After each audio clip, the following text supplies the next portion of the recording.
দীর্ঘ ১৭ বছর পর বাংলাদেশের মাটিতে পা রেখেছেন বিএনপির ভারপ্রাপ্ত চেয়ারম্যান তারেক রহমান। এই মুহূর্তে তিনি তার যেই গুলশান এভিনিউর বাসভবন সেখানে তিনি প্রবেশ করছেন। তাকে বহনকারী যেই লাল সবুজের বাস সেটি কিন্তু তার বাসভবন ১৯৬ নং বাসার সামনে অবস্থান করছে। তার আহ, বাস ঘিরে কিন্তু আশপাশে কয়েক স্তরে নিরাপত্তা জোরদার করা হয়েছে এবং এই মুহূর্তে তিনি তার বাসভবনে প্রবেশ করছেন। যেমনটি আমরা দেখছি ভিভিআইপি প্রোটোকলের মধ্য দিয়ে তিনি তার বাসভবনে প্রবেশ করছেন।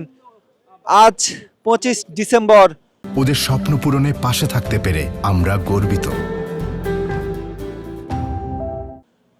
তিনি বাংলাদেশের মাটিতে পা রেখেছেন দীর্ঘ ১৭ বছরের অধিক সময় নির্বাসিত জীবনযাপনের পর এবং এই মুহূর্তে তিনি কিন্তু তার মা বেগম খালেদা জিয়ার সঙ্গে এভারকেয়ার হাসপাতালে দেখা করে তিনি তার যে বাসভবন যেখানে তিনি থাকবেন, যেখানে তিনি অবস্থান করবেন, সেই গুলশান এভিনিউর ১৯৬ নং বাসায় তিনি প্রবেশ করছেন। তাকে বহনকারী যে লাল সবুজের বুলেট প্রুফ গাড়ি সেটি তার বাসভবনের ফটকে অবস্থান করছে এবং তার গাড়ির আশপাশে কিন্তু ব্যাপক নিরাপত্তা আমরা লক্ষ্য করছি যে এসএসএফ সদস্যরা রয়েছেন, তার ব্যক্তিগত যেই প্রোটোকলে থাকা যে নিরাপত্তা রক্ষীরা রয়েছেন তারাও কিন্তু এখানে অবস্থান করছেন।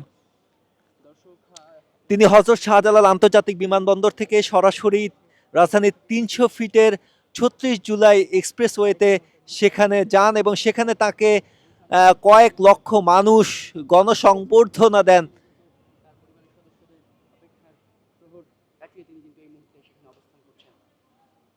দীর্ঘ অপেক্ষার প্রহর শেষে তার নিজের বাসভবনে প্রবেশ করছেন বিএনপির ভারপ্রাপ্ত চেয়ারম্যান তারেক রহমান।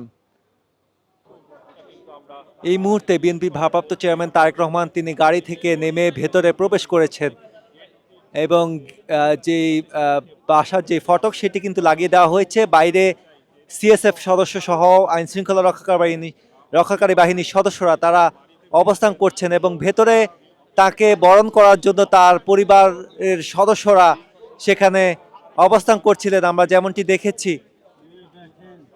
সবার আগে বাংলাদেশ লেখা সংবলিত সেই লাল সবুজের বুলেট প্রুফ গাড়িতেই তিনি আজকে তার বাসভবনে প্রবেশ করেছেন।